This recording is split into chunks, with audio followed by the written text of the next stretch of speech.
Not only properties are hitting facilities, it is hitting the chief of staff, it is hitting the commanders of the revolution. So Israel has widened the scope a lot by organizing a big attack. There is also a situation from the point of view of the Israelis.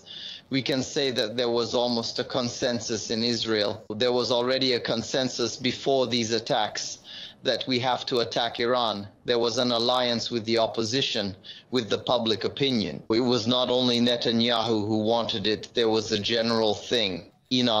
And from the Israeli point of view, Iran is going through one of the weakest moments in its history since the revolution of 1979, since the Israeli Revolution.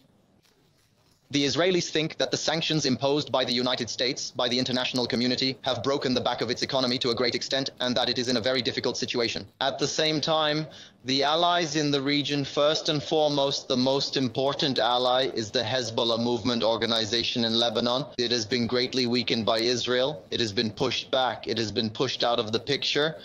Putting all this together, the Israelis concluded that now is the time to attack Iran because they are at their weakest point. So far, it seems to be US President Donald Trump who has put the brakes on. In the past weeks, he has constantly told the press, "You have given it to the press. We have all followed it." He said to Netanyahu, "We want diplomacy, it's going well, we're close to a deal, etc., etc." And he said, "Stop attacking." But yesterday came the statement that surprised us all, that the US is withdrawing a significant number of civilians from its diplomatic missions in the region. What's going on? Are Iran and America preparing for a war, or are they bluffing to force Iran to guess at the table? So we asked, are they sending this message? Here, look, if you don't agree, the nuclear deal is on the table in the ongoing negotiations in Oman. I'm keeping Iran, Israel in reserve. It already wants to attack. I'll give the green light, I'll attack. That it could be a way of putting pressure on the negotiations. I honestly thought so too, to put pressure on the negotiations. But the attack took place. Now US President Donald Trump says, we didn't do it, Israel did it, we knew about it, but we want to continue negotiations. What are you going to offer Iran this time? Their nuclear tests are under attack. The chief of staff, the revolutionary commanders have been killed. We don't know how long the attacks of the war will continue. Therefore, Trump's call is frankly not very realistic. Now we will see how Iran will respond, whether it will target the US presence in the region. Let's remind this 2 days ago. When this tension came up, the Iranian defense minister made a statement like this. He said that there are tens of thousands of US troops in the Middle East. US bases are all within our reach. If we are attacked by Israel with the support of the US, we will target them all. The US would suffer more than us and would have to withdraw from the region. This was perceived as a deterrent statement, but it was not a deterrent. Israel organized this attack. He says he didn't support the US, but he certainly gave the green light.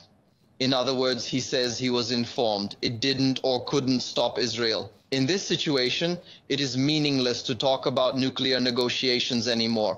We are in a war right now. Everyone's eyes and ears are watching how long Israel's attacks will continue, which will affect the whole region. There are statements coming from countries. Iraq has closed its airspace and so on. A similar statement came from Jordan, and oil prices had already risen by 7% to 7% yesterday. Then this rise dropped to 4%.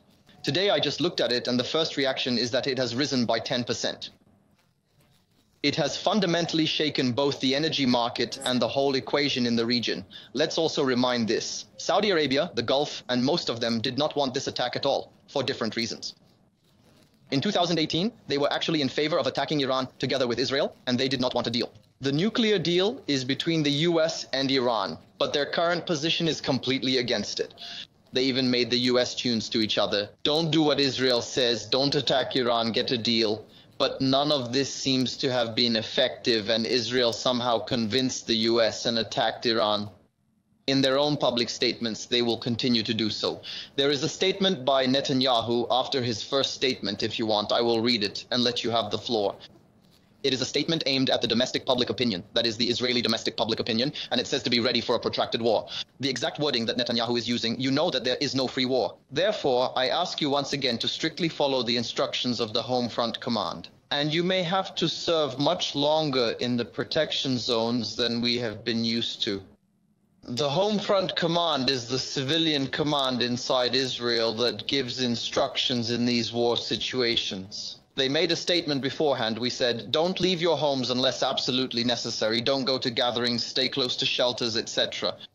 Netanyahu keeps saying that of course you will stock up. I'm sure you are doing that with products, foodstuffs, clothes, and so on. But the biggest thing is to stock up with patience, with the assurance of our faith in the success of our path. In short, he is telling the Israeli people to prepare for a long war. Unfortunately, we are facing such a situation. There is already a statement that the attacks will continue until the danger is eliminated. The issue of until this danger is eliminated will be a matter that Israel itself will determine.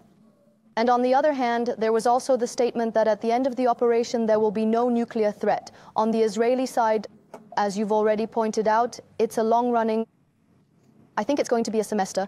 There is also a statement from the Iranian army spokesman organized in Iran.